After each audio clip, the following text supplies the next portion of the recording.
Welcome to the American Story Podcast. This week we are tuning in actually to a talk I gave to a group of legislators back in November talking about the foundation of America. And certainly as we are approaching the 250th anniversary of the nation, there's a lot of important concepts, some that we'll probably revisit a lot this year to make sure that we have a really good grasp of. We want to give you a head start this week by tuning into that talk I gave at the Legislators Conference in November. You guys check it out. I think it's unquestionable that God is on the move. I think there's a lot of things we could point to, thinking not only is there something in the essence of a revival, it could be an awakening.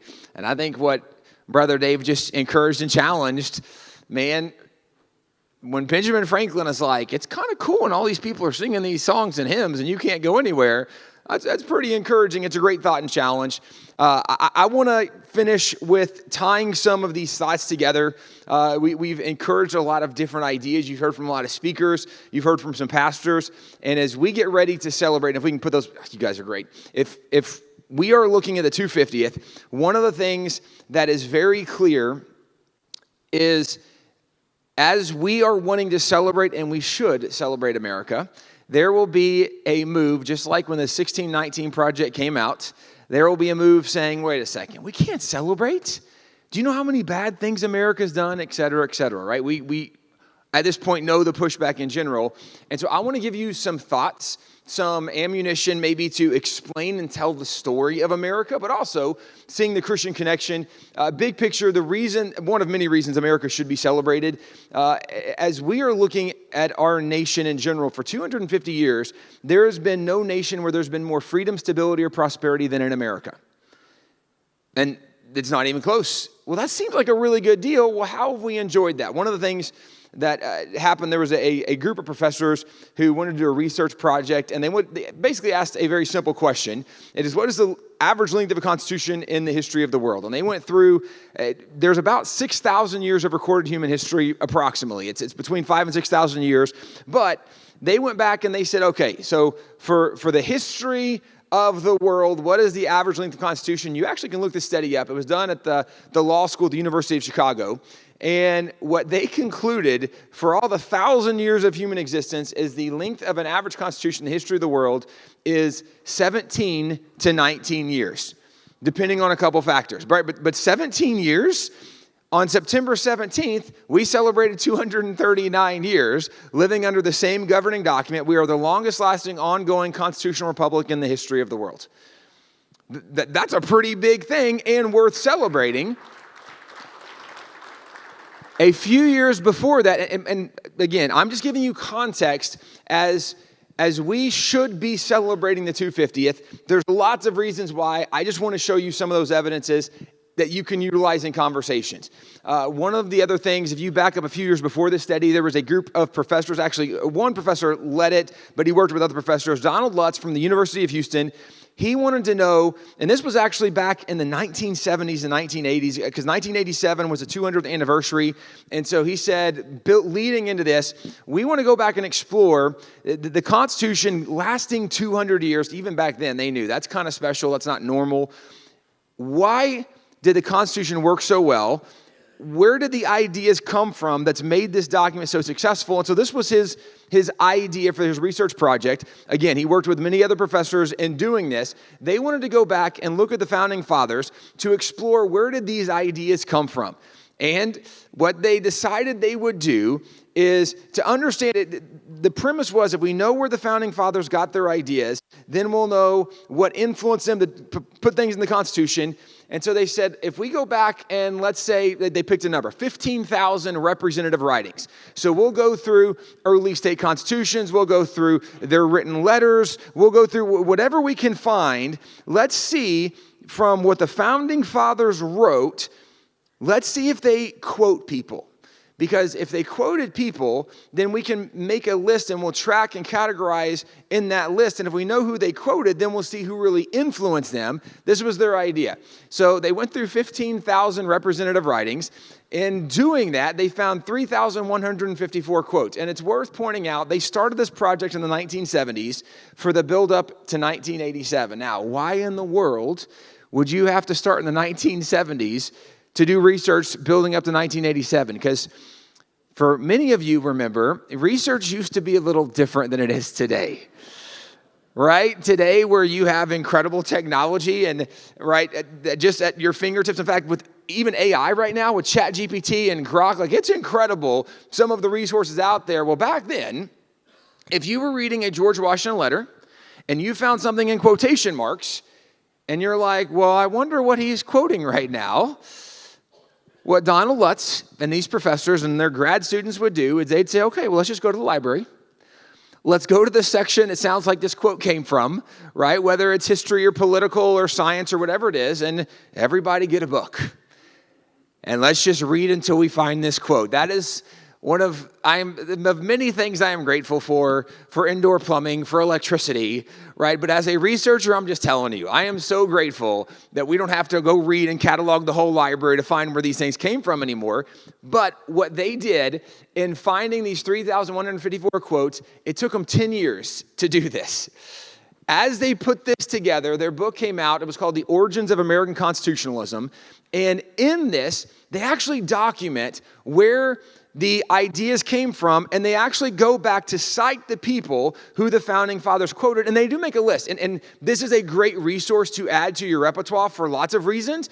But when people talk about the influence of the founding fathers, this is considered one of the most authoritative works to this point. Now, there's a couple of professors we know that are going to redo this in the modern era, and I'm super excited about that. But what is worth noting about this, there's several sections where they kind of list different categories and different topics, and you can go and it's charted, so it's super easy to navigate and go through. They identified the number one quoted individual by the founding fathers was Charles Montesquieu. He did Spirit of the Laws. He was a Christian guy in the Enlightenment era. The second most quoted was William Blackstone. William Blackstone did Blackstone's Commentaries on the Laws of England. Very foundational for all of the legal code in America. The founding fathers referenced Blackstone a lot. Then John Locke was the third most quoted. Now, they did even identify in this work, John Locke was the most quoted during the American Revolution, but their study, they started from a little before the Revolution, through the Revolution, all the way up to the Constitutional Convention, through the Bill of Rights, the first couple presidents. They looked at about a 45-year period as they're drawing this research, and they said, these are the top 3 most quoted individuals, and then it just goes down from there. So those voices are the most influential in the Founding Fathers as far as this context is concerned. But even though those are the most cited individuals, they were not the most cited source. The most cited source was the Bible. 34% of all the quotes they found came out of the Bible. But let me give you a caveat with this. Donald Lutz, the head of this project, acknowledged we only included what was in quotation marks. Had we included the obvious Bible references in their letter that were not in quotation marks, because as someone who reads a lot of their letters, the majority of their citations and quoting of the Bible, it's not in quotation marks. He said, had we included all of the obvious references, he said that number would have been far higher than 50%. Yep. In fact, I could argue over 60% for that matter, but here's why it matters.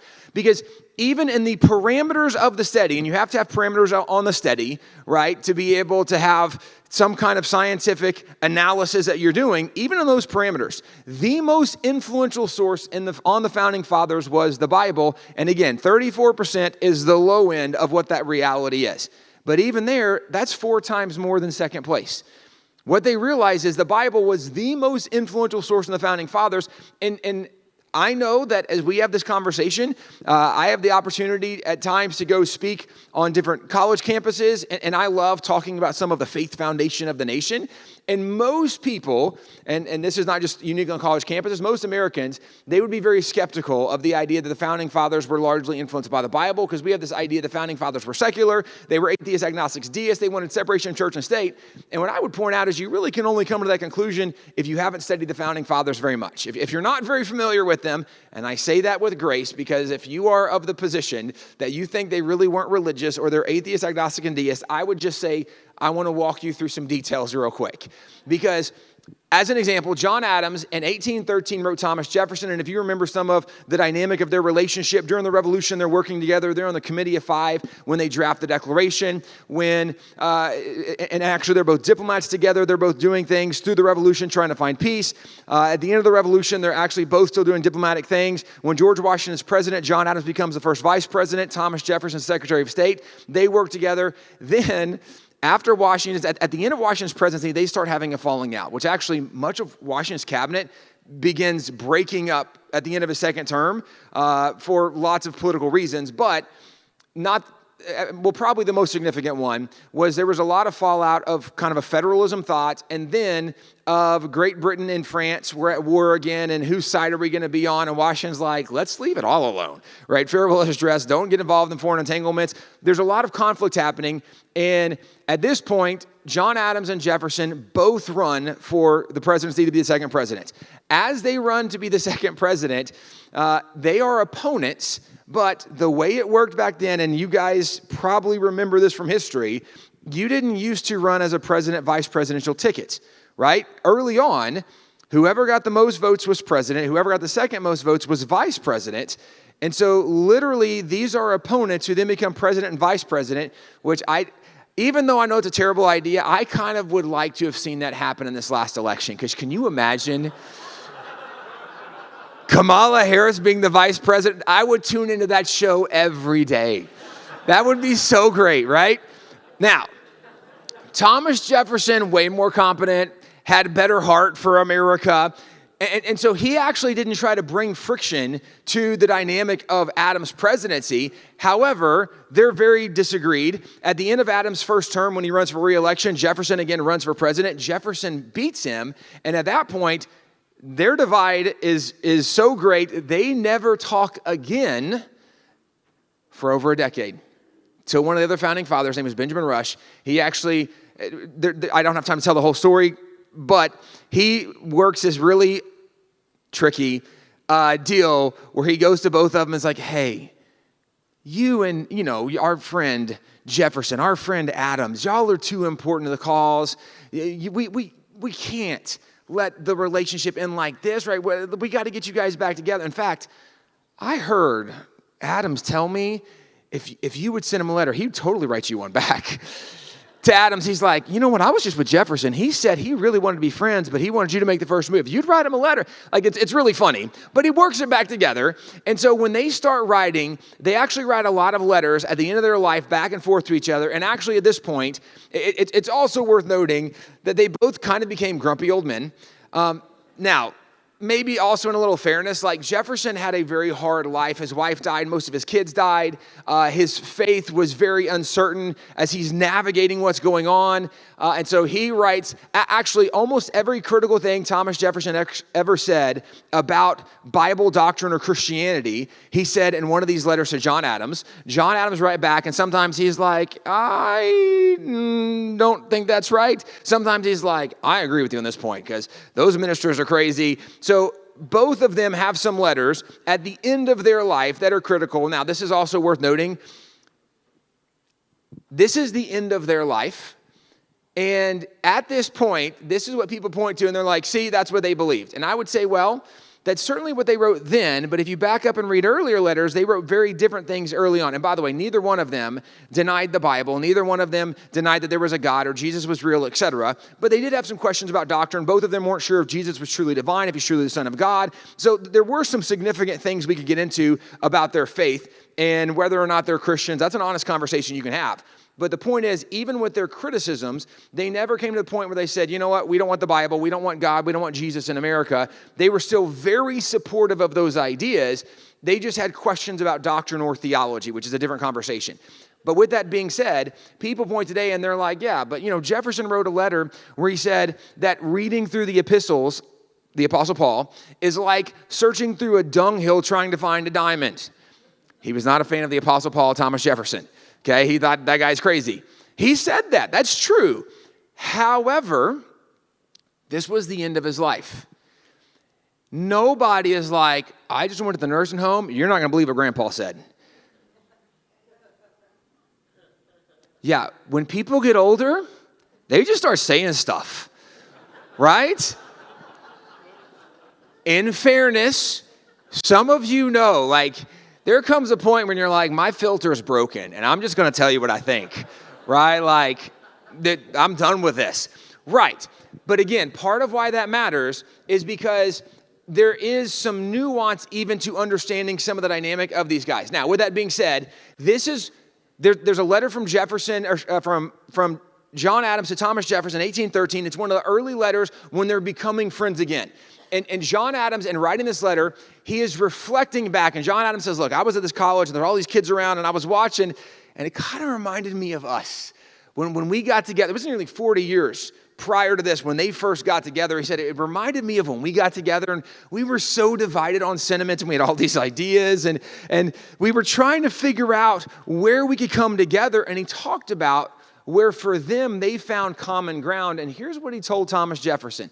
He said, the general principles on which the fathers achieved independence were the general principles of Christianity. Now, I would encourage you to read the whole letter.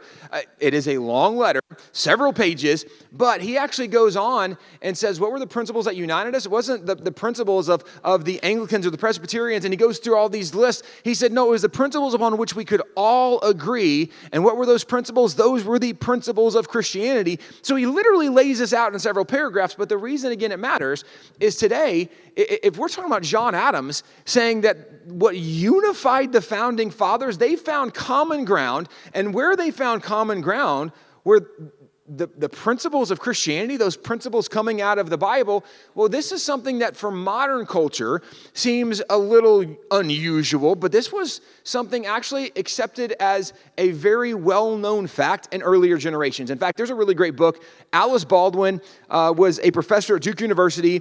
She started the women's program back in the 1930s, 40s, and 50s, but in 1928, she wrote a book called The New England Clergy and the American Revolution. You can find this book online. I would encourage you to, and there are reprints of this as well. I would encourage you to get this and add it to your repertoire as well. She actually goes in this book to, well, let me back up. She starts off in this book saying, there's a concern. This is 1920. She says, there's a concern because these modern professors, now this is like the progressive movement, they're taking over academia. And she's like, these modern professors are leaving out one of the most important parts of the story of America.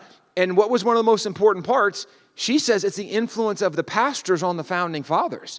And actually, in this book, if you don't have time to read the whole book, that's fine. It's like 170-something pages. But the last 5 pages is a conclusion where she wraps up all these thoughts together. You can get this, again, I'll find it online on Google Books. Just go to the conclusion and read the last 5 pages.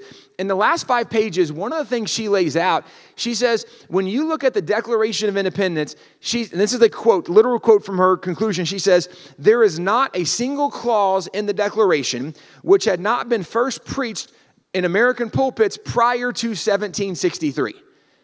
She actually goes on to explain that when the founding fathers came together, they did not come up with a single unique idea.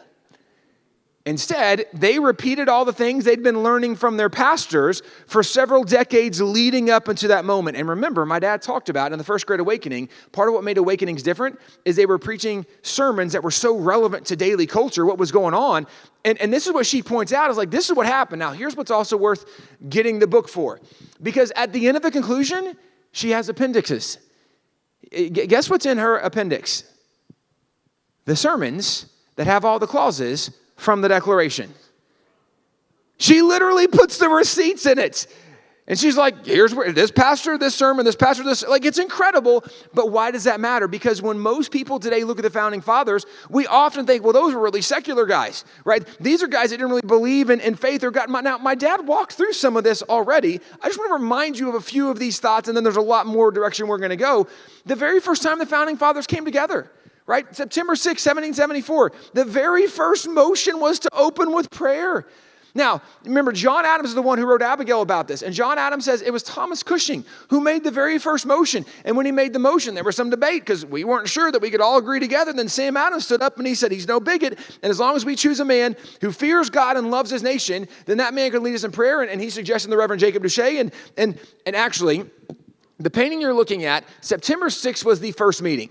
But this is when they have the discussion, the debate. So they send for the Reverend Jacob Duché. He doesn't show up till the next morning. So this painting is depicting what happened the next morning, September 7th, but it's known as the opening prayer of Congress.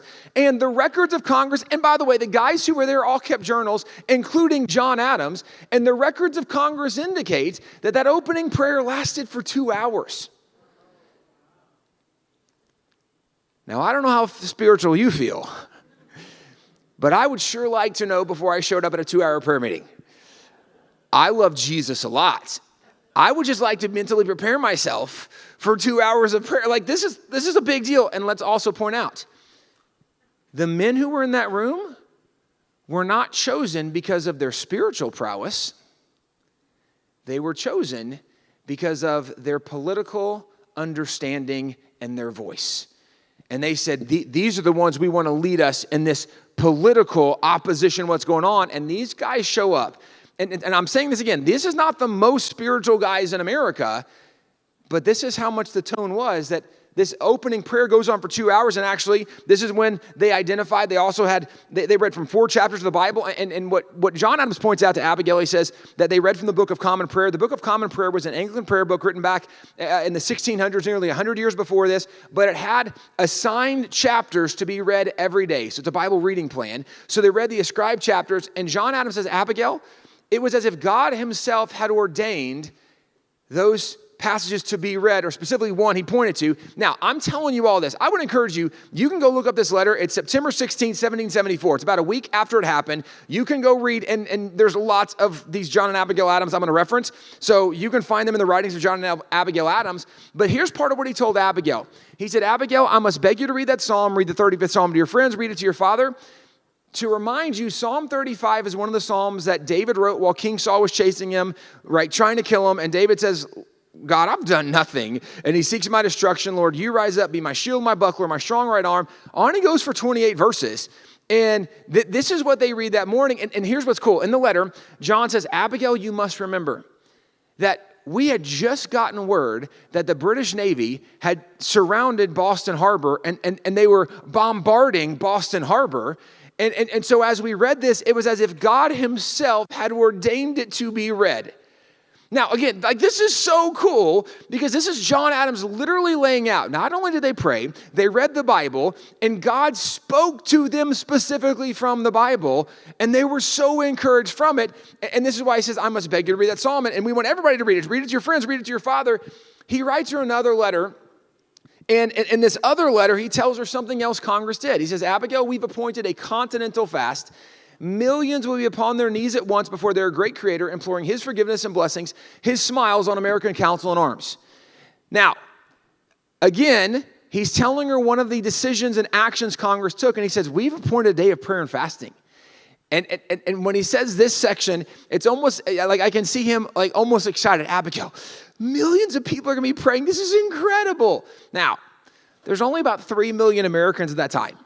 So for him to think millions are praying, he's assuming everybody's going to pray, which might be a little naive, right? That might be a little over-assessing the situation. However, it does give us an indication of what he thought about their culture at that time. That, no, Abigail, like if it's time to pray, we know everybody's going to be praying for this. What's interesting is as you track this idea of the Continental Congress calling the people, the government, calling the people to pray, this seems unusual for most people, but I would point out this was a very common thing in early America. By 1815, there had been more than 1,400 official government-issued prayer proclamations. Now, this is a really good thing to note as well. And by the way, those are from the New England states alone, not even including some of the southern states, because there's not as good of historical records to know how many they did on different years. So this is the New England states alone. But here's what's worth noting. People today often say, well, the founding fathers weren't really religious, or they were atheists, agnostics, deists, all these thoughts and arguments that are there. This is one of the easiest things you can point to and just ask a few questions. Because remember, an atheist is someone who says there is no God. An agnostic says, well, there's no way to know if there's a God. And a deist says, well, there is a God, but he's not really involved in our world anymore. If you're an atheist, agnostic, and deist, you know what you're never going to do? That. You wouldn't do it one time much less 1,400 times. So here's my question. If someone's like, well, they were, secular guys, separation churches today, they atheists, agnostics, deists. My question is, then why did they pray all the time? Right? Because if you're people if you don't know if there's a God, or if you believe there isn't a God, or if you think, well, we don't need God a part of what we're doing, then why were they always having days of prayer? And just to note this, if you look just during the American Revolution, the Continental Congress issued 15 prayer proclamations during the American Revolution. There were two kinds of proclamations. One was for prayer and fasting. One was for prayer and thanksgiving. And these are actually kind of logical. The first one was for prayer and fasting because they recognized we're going to war with the most powerful military in the whole world right now. We need God's help. Let's have a day of prayer and fasting, asking for God to involve on our behalf in what's going on. And so they have a day of prayer and fasting. And it actually wasn't very long after that they recognized, I think God's actually helping us. Well, what is the appropriate response if God has helped you do something? You need to go back and tell God thank you. So they had a day of prayer and thanksgiving. And it wasn't very long after that, they're like, we really need some help. They had a day of prayer and fasting. It went back and forth 15 times during the American Revolution. The very first one, as I mentioned, was a day of prayer and fasting. And what's also really cool about this is, again, go back to the letters of John and Abigail Adams. It wasn't very long after this day of prayer and fasting that John writes to Abigail, and he says, Abigail, it's incredible the things that are going on. Now, this letter is October 26, 1777, if you want to look this up. Because in this letter, it says to Abigail, there's so many things happening right now. He says, Colonel Green, the British were coming to town, and his militia actually repelled them. And then Colonel Smith, he went and they attacked the British fort. We took the British fort from them, and he's just going through these things that don't really make sense. And they really don't make sense if you understand that he said militia on the first one. Now, the Continental Army wasn't very good yet. Really wasn't very good. Militias were less, right? The militias were like, hey, has anybody got a gun? Okay, cool. Bring your gun and let's get together. That was a militia, right? Like these were not professional, trained. A lot of times, there's some faulty logic in this because as a country boy, I got a lot of my friends and it's like the redneck patrol and we're like, boys, we'll get our guns. We're going to solve all these problems. It's like, I appreciate the heart behind this. I'm just telling you, if you're going up against the Navy SEALs, we're all dead, right? Like if you're going up against professionals, your redneck savagery ain't going to work, okay? This is their militia. They're going up against the number one military in the world. Well, then John Adams in this letter says, Abigail, it's amazing. He says, we just destroyed a 64-gun British man of warship and a 20-gun British man of warship. Now, this is way more impressive because we did not have an official navy yet. Great Britain was the number one military power in the world because they had the number one navy in the world. They controlled the seas. And when we were British colonies, that was our navy. When we separate from Great Britain, all of the naval vessels, the warships go with them. Right? We don't have any warships. Once we separate, we start trying to build them. But early on, what happened is because we had business owners in America, they did have some shipping vessels for their business. So we took whatever naval vessels we had. We would take whatever cannons we could find. We'd put those cannons on the shipping vessels or whatever boats they were. And that was how we fought back at the beginning as we're trying to build some of these frigates and some of these bigger things. If you ever go to Washington, D.C., go to the Smithsonian Museum of American History. Up on the third floor, they have one of the original ships from the American Navy. It's from 1776. It's called the Gunboat Philadelphia. It looks kind of like a rowboat with some cannons on it, right? Now, again, perspective. John Adams is like, Abigail, it's amazing. We just destroyed a British naval vessel with 64 cannons and one with 20 cannons. Now, why is that amazing? Because if this is what your Navy looks like, right? Like, did you row really fast in their direction? Because, it doesn't make any sense. And this was John Adams' point, is that what is happening right now makes no sense at all. Something beyond us is happening. This is a big deal. In fact, there's another letter that John Adams writes not long after this where he says, Abigail, I was eating dinner tonight, and there were men at a table eating dinner behind me. And as they were eating dinner, they were talking about all these things going on. And one of the men stood up and he pounded the table. And he said, we can't forget the most important thing. And then he gave his explanation. and this is John writing, he says, and I think it's the best explanation of what's actually going on. Here's what John wrote Abigail that he said, I think is the best explanation that man had said. It appears to me the eternal Son of God is operating powerfully against the British nation. Right? And context again, they're at the table and they're trying to figure it out. And this guy stands up and says, you can't forget the most important thing. And you're like, all right. He says, Jesus.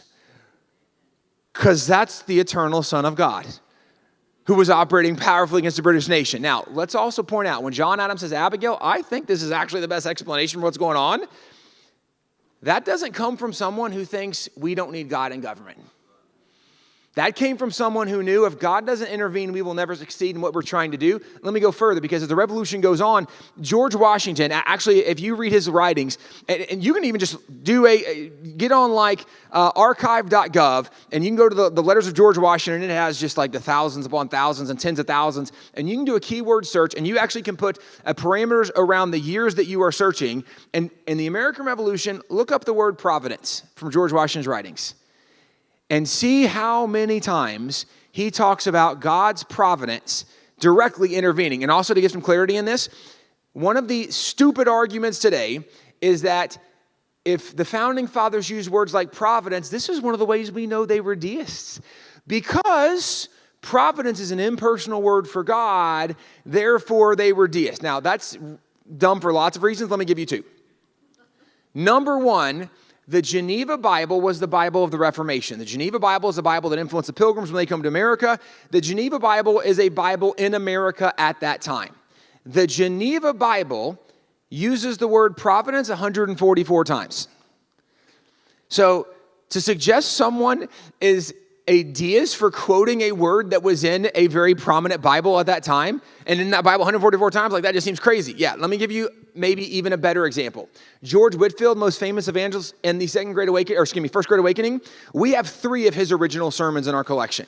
Super cool. One of the sermons, the actual title of the sermon is Zacchaeus climbed a tree to see providence for himself. Now, if you don't remember, Zacchaeus was a wee little man, and a wee little man was he.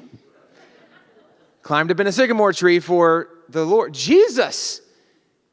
He climbed up to see Jesus. Whitefield says he climbed the tree to see providence for himself. Why does it matter? Because when you have the most noted evangelist, First Great Awakening, and he's saying that providence and Jesus, like those are synonymous in what we're talking about right now. Providence was not a secular term for God, okay? But Washington, 1778, in this letter, he writes General Thomas Nelson Jr. a letter. Thomas Nelson Jr. was a signer of the Declaration from Virginia. He joins the Continental Army, ends up becoming a major general in the American Revolution. Washington, and these are guys that are friends from Virginia. Washington writes him a letter, and he's reminding him of what's going on. Here's what Washington told him.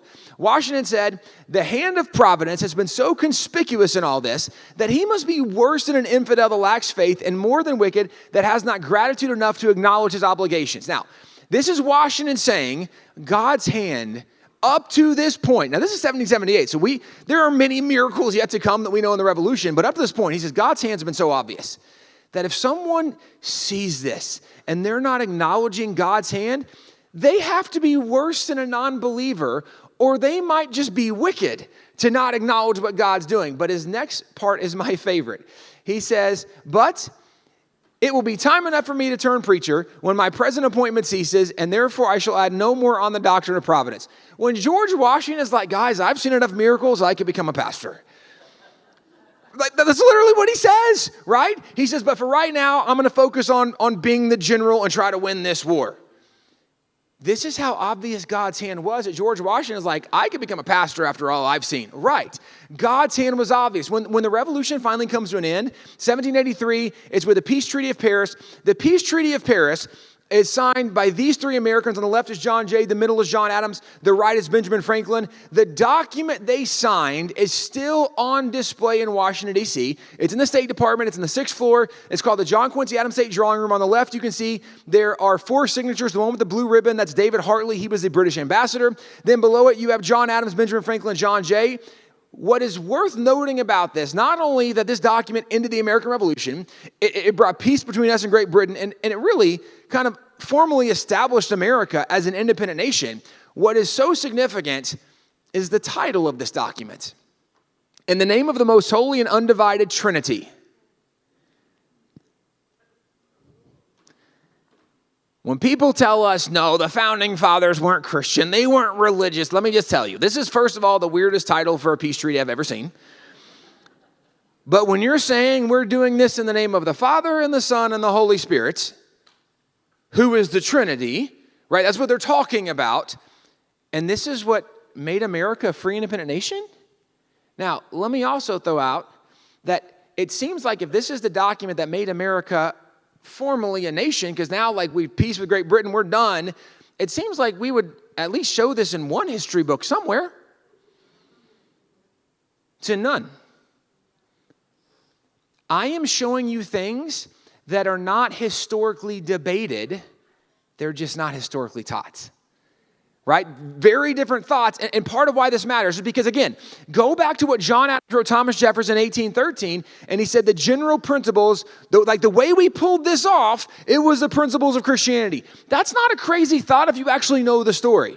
You're like, oh yeah, I mean, that's totally what they did. They absolutely did this because of Christianity. And let's go even further, because after they get to the revolution, which is what John Adams is largely talking about, once we get the Constitution, George Washington's our first president. George Washington is one of the most significant names that unfortunately is being slandered very ridiculously in modern standards, but he is the indispensable man. George Washington rightfully is the father of our nation, because without George Washington, we don't win the revolution. Without George Washington, we don't have a constitution, because the Constitutional Convention would have fallen apart. Without George Washington, we don't even know what a peaceful transfer of power looks like, right? Beyond the fact that his military generals wanted to make him the king, and he turns that down, when he's president, he's the one who said nobody should be president more than 2 terms, because then it would be like they're trying to be a king. So I'm going to step down. I'm going to go back to my farm, Mount Vernon. He showed the world what a peaceful transfer, because this is the era of monarchs. There's no peaceful transfer of power from one family to another back then, right? He's doing something so significant. So he is the indispensable man, the father of America, rightfully called all these things. At the end of his presidency, he delivered his farewell address, considered the most significant political address any president ever gave. And in the farewell address, it's worth going back and reading for lots of reasons, so much good advice. But one of the things he said in it, of all the dispositions and habits which lead to political prosperity. Now, let me just draw your attention to the fact he's talking about political prosperity, which is the success of America as a nation. That's what we're talking about. He says, of all of the things you could do, all the contributions you can make that help America be successful, he said religion and morality are indispensable supports. In the entire farewell address, there was only one thing he said was indispensable: religion and morality. And that's interesting, because there was a lot of things he gave, a lot of advice he gave. He said, this is indispensable. He went so far as to say, in vain would that man claim the tribute of patriotism who should labor to subvert these great pillars. Anybody that opposes religion and morality politically doesn't love their nation. That's the father of the nation saying that. Why? Because he knew what the foundation of the nation was. In fact, this is why John Adams, the following year when he becomes president, the next year, it's from 1798, he wrote a letter to the militia of Massachusetts. The entire only 4 or 5 paragraphs. It's a super easy read. There's a lot of really profound things in it. This is the most famous line from that letter. He says, our Constitution was made only for a moral and religious people. It is wholly inadequate to the government of any other. Now, this is one of the most logical things that we misunderstand in culture. He said, our Constitution only works with moral and religious people. Why? Because our Constitution is built on the premise of giving freedom to the people. But freedom only works if you have a moral foundation, right? I mean, right now, we're seeing it. We're seeing riots in different towns and communities. Like we're seeing freedom doesn't work if you don't have morality. It's why Chicago every weekend has all these shootings and murders. Like freedom doesn't work if you don't have a moral underpinning. Our Constitution, it's only going to survive if we have religion and morality. This is what they're talking about. Because, by the way, where do you learn morals? Religion. And when they say religion and morality, if you do a little deeper dive in this, and it's not very hard, they actually, all of them in their writings clarify what religion and morality means. Religion is Christianity. Morality was the Bible, because that's where you learned it from. That's a foundation. What they're actually saying is without Christianity in the Bible, this experiment's not really going to work. And to say that today, people would look at the founding fathers, and again, largely people would go, I'm not sure that's really true. Okay, I get it. This is debated today because we don't know the story very well. It didn't used to be debated. If you go back to 19th century historian Stephen Caldwell, in the 1850s, he wrote a book about the founding fathers and specifically about the Constitutional Convention and what was going on there. And here was one of the things he said and assessed from their convention. He said it was in the spirit of true Christianity that the hospitality and blessings of the United States were offered to all the world. All were invited to enjoy it. The Christian men of that day intended that the nation should continue to be a Christian nation. They did not place Christianity beneath nor over their political institutions. Rather, it was to be the atmosphere which they breathed to administer them. It was the source of their inspiration, and they sought to make the blessings available for human advantage. These institutions and laws were to be the instruments of Christian men for the good of the whole human family. Now, his whole book continues on like this, and I would encourage you again, this is another good resource. Go back and read it. He literally is laying out who they were and what they did. And notice what he said is, these were Christian guys with Christian ideas trying to do Christian things. Today, people would say, I feel like it's a little extreme, but let me give you an easy connected dot. So he said, Christianity was the atmosphere which they breathed to administer, like who wrote the document. The guys were breathing the atmosphere of Christianity. Now that is a interesting statement, saying that like the Christianity was the really significant influence on them. Is that true? How do we know? So this is the painting of the Constitutional Convention. It's the most famous painting of the Constitutional Convention. It actually hangs in the U.S. Capitol building. It's 20 feet tall. It's 30 feet wide. Back in 1937, on the 150th anniversary of the Constitution, Congress determined there was an empty wall on a massive stairwell actually leading to the floor of the House. And they said, hey, on the 150th, we should commission a painter to paint a painting we'll hang up there. The painter was Howard Christie. And as they commissioned the painter, Howard Christie was the most famous painter of that time. Howard Christie had done a lot of the paintings that were used for war bond posters during World War I. So he was a really noted painter of that time. And so Howard Christie is hired by Congress, commissioned to come do this painting.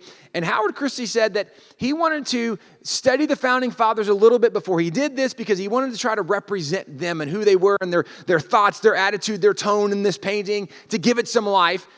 And he identified, he said, when I started trying to learn more about them and I was reading some of their writings and letters, I noticed how much they quoted the Bible.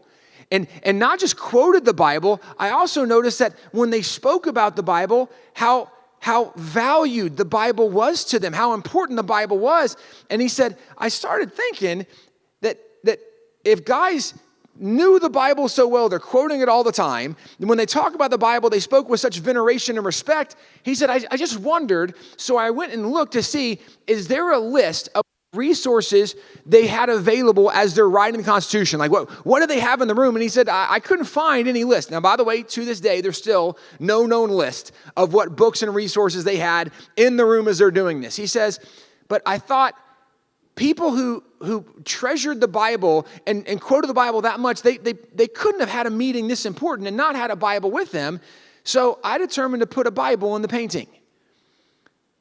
I would venture to say every one of us have seen this painting, and most of us had no idea there was a Bible there. Now, if you go to Washington, D.C., we actually often will lead tours in the evening, spiritual heritage tours, showing some of the Christian connection in the Capitol. Super fun. I was up there just 2 weeks ago with a group of pastors, and I took them up by this painting because it's 20 feet tall and 30 feet wide. Why does that matter?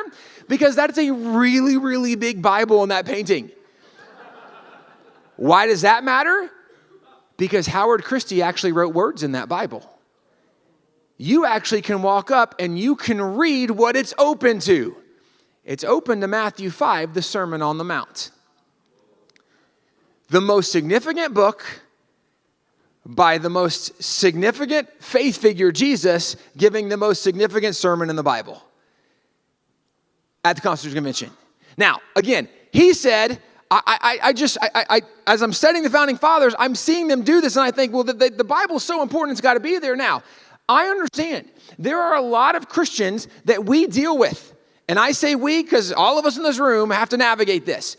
We deal with people that are like, wait a second, like, Are you suggesting we should have the Bible and part of what we do? And this is this is for Christians, right? This is not for secular people. This is for Christians right now.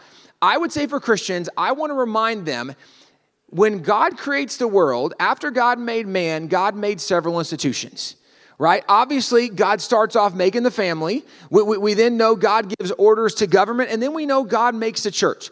But who is the central player in all of this? God. The idea that we would say, we know God created something, but God shouldn't be a part of what he created. Like, you understand how dumb of a proposition that is, right? We would never say, well, God made the family, but God shouldn't be part of the family. God made the church, but God shouldn't be part of the church, right? That's dumb. So why do we say that about government? Which, by the way, as a Christian, do you know what your entire Old Testament is about? Government, right? Now, people might say, well, yeah, new covenant, like I can go there too, but the point is, the vast majority of the Bible is what God deals with, and there would be people today, Christians, who would say, no, but we don't want religion and government because, we don't think we should be legislating morality. Now, hopefully all of you in the room already know this. Hopefully this is not a newsflash for you, but for too many Americans it is. I just want to always pause and be like, okay, so let me explain how legislation works. Every single bill that is passed because someone thought something was right or something was wrong. Every single piece of legislation. That means every single piece of legislation is being shaped by someone's morality. It's not a question of do we legislate morality, it's only a question of whose morality are we legislating. And if we are suggesting that we can't influence morality by the greatest moral teacher there's ever been, Jesus, well, then whose standard are we going to use? Like, this is where there are some fundamental flaws and problems. And also, by the way, this is why if you go to early America knew this so well. And I want to walk you through just a couple examples as we wrap this up. If you go back, and I'm using this because this is the easiest example that nobody can argue, and it takes no explanation. This is not the only example. I could do this virtually every early colony. But when the Puritans come to America, the Pilgrims come 1620, and 1630 the Puritans come. They come with John Winthrop. And actually, John Winthrop, who is their early governor, he actually delivered a sermon to them before they leave, coming over to the New World. The sermon he delivered was a model of Christian charity. If you've never read it, I highly recommend you read it. And the last couple paragraphs, I think, are some of the most profound. I'm going to show you only part of one of those paragraphs, but this is one that was very noted. He said, "For we must consider that we shall be as a city upon a hill. The eyes of all people are upon us, so that if we shall deal faulty with our God in this work we have undertaken, and so cause him to withdraw his present help from us, we shall be made a story and a byword through the world." If you read the whole sermon, he's explaining that what we are doing in this new world is we are making a covenant with God, and we are setting something up. We're telling the whole world, this is what it looks like to do it God's way. We're setting up a community saying, people can see God's ways work. This is how God's ways happen. And because we're doing that, we're telling everybody to look at us. And if we don't do it right, we're going to bring shame on ourselves, on God. We're going to become a reproach and a byword. But it starts off, literally, he's acknowledging we are making a covenant with God, that we're going to do it God's way, and we know that God blesses people that do it his way. And if we reject it, we're going to fall under all the judgment that comes from rejecting God's standards. This is that foundation. And the reason, again, I want to lay this out. All of the early colonies were formed in a covenantal fashion. Every single one. Now, we could argue places like Jamestown, they did not follow that very well. Oh, that's for sure, right? That doesn't take away from the fact that Robert Hunt didn't start off saying, we're doing this for the glory of God. Literally, all of them were started covenantal fashion, but especially when you go to the colonies outside of Jamestown, it's a lot easier to show how they believed in that covenantal fashion far more. Again, why I'm pointing this out, because the founding fathers knew their nation's history. They understood the covenants that had been made, and by the way, when they were birthing things, they continued this on. And a lot of people today, they don't see the connection. And again, I'm going to give you the easiest example that nobody can argue. Like, it's not confusing what the words are. And I'm going to point to John Quincy Adams for this. And it's not because he's the only one. This is the easiest example. I'm trying to give you the really easy, just walk through flow to understand this.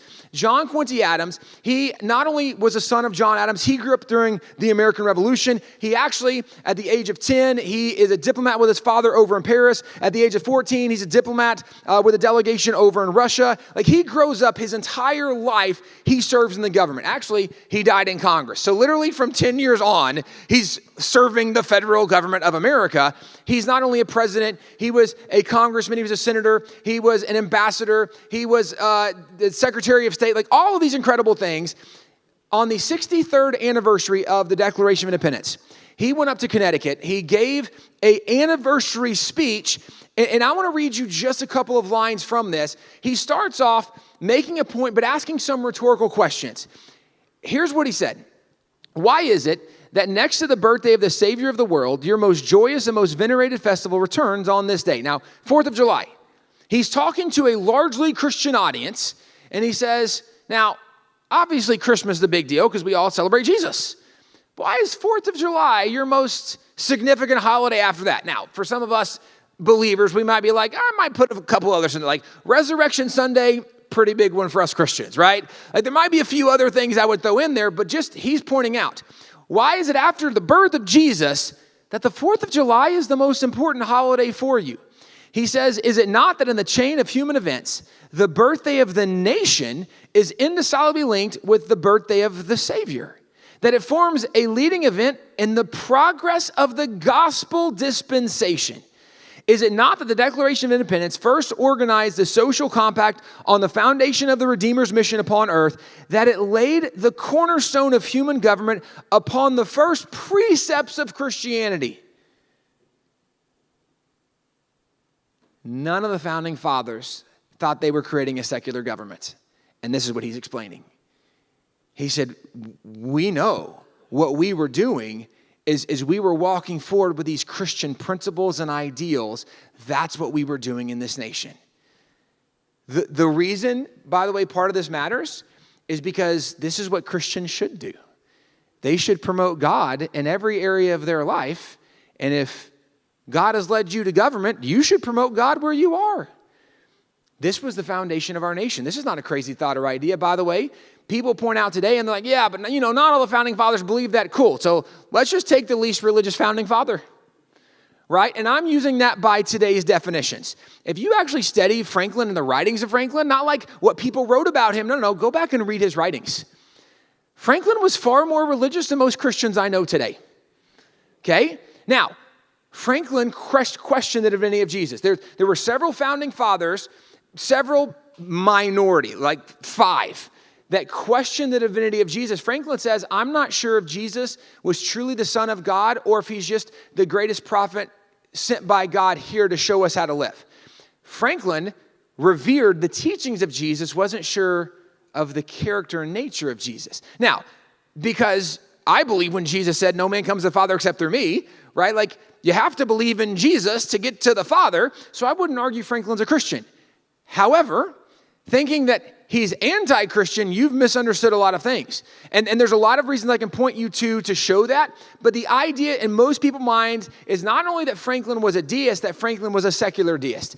And I would point out both of those are incredibly faulty thoughts for 2 reasons. First of all, the Constitutional Convention, when we are trying to come up with a constitution and it's falling apart, right? It's not working. Benjamin Franklin, the old dude there, he stood up. The longest speech he gave during the entire convention was on June 28, 1787. And during this speech, his solution for them to overcome their problems, here's part of what he says. In this situation of this assembly, groping as it were in the dark to find political truth and scarce able to distinguish it when presented to us, how has it happened, sir, that we have not hitherto once thought of humbly applying to the Father of lights to illuminate our understanding? Now, Franklin is suggesting that, guys, why haven't we taken time to pray? Like, we should probably pray. If you are a deist, you do not believe that God gets involved in the affairs of men. So already we got a problem. If you're a secularist, you don't want God involved. So why are you suggesting maybe we should consider prayer? Let me keep going.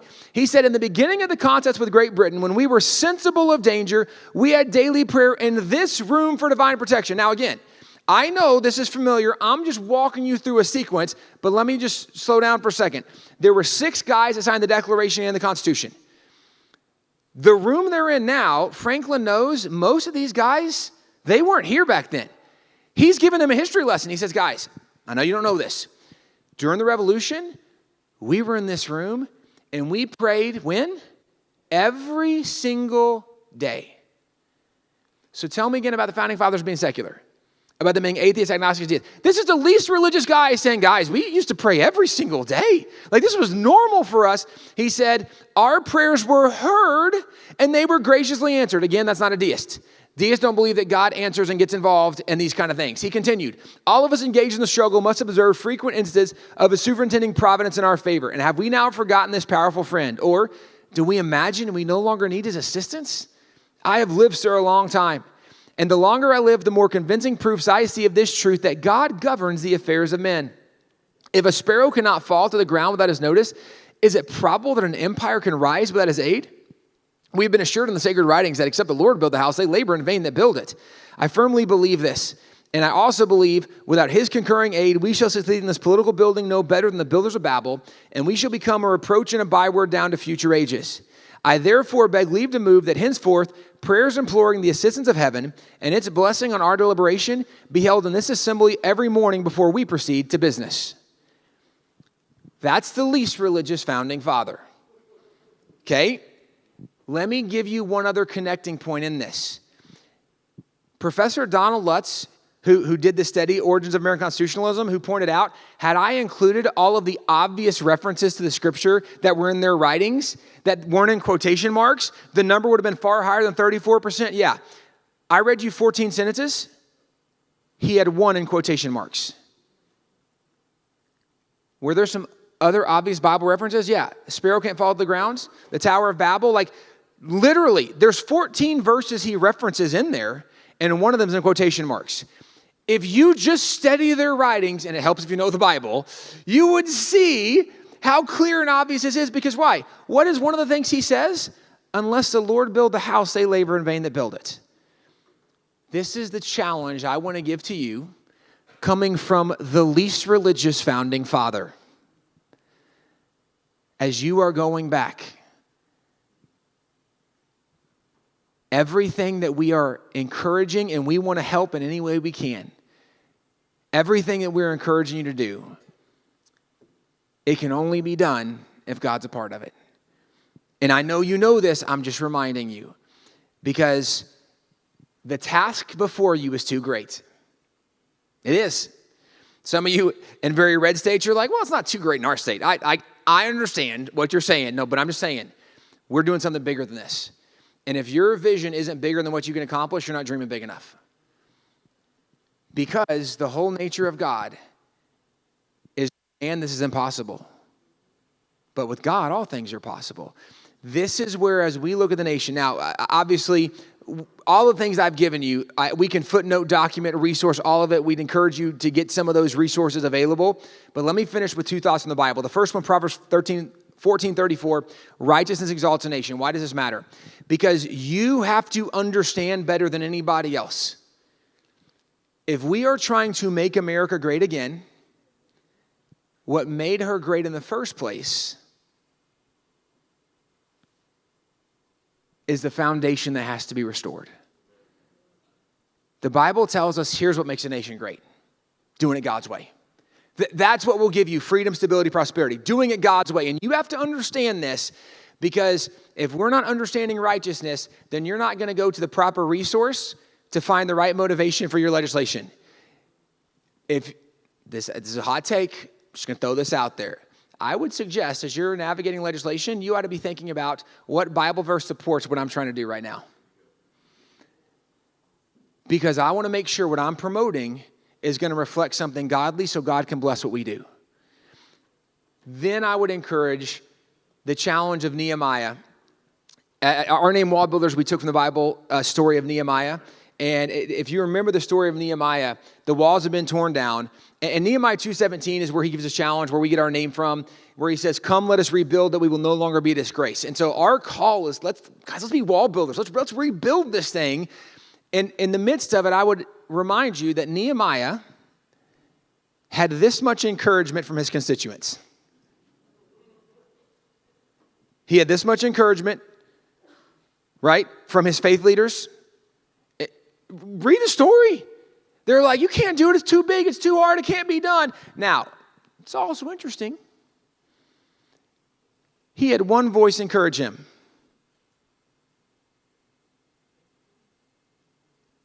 The highest political leader in the land, who was not a godly man, King Cyrus. King Cyrus gave him cover for him to go do the work God had called him to do. I'm not saying it's a perfect parallel, but it's pretty close. People told Nehemiah, it's too big, you can't do it. Nehemiah started a grassroots campaign. In 52 days, they did what people thought was impossible. There's no doubt, there's giants, there's no doubts, there's going to be difficult things. But our call and challenge is, let's just roll up our sleeves, one stone at a time. Let's start rebuilding this thing. Thanks for checking out this week's episode of the American Story podcast. I want to remind you, as Benjamin Franklin said at the Constitutional Convention, unless the Lord builds a house, they labor in vain that build it. Meaning, if God's not at the center of what we're doing, we're already messing up. If we're not working to live, to be who God called us to be, to do the things God called us to do, and really to enjoy God's blessings by walking in obedience to his commands, we're already messing this thing up. We want to encourage you. In the midst of whatever you are doing, put God at the center of what you do. And we hope you check us out next week on the American Story podcast.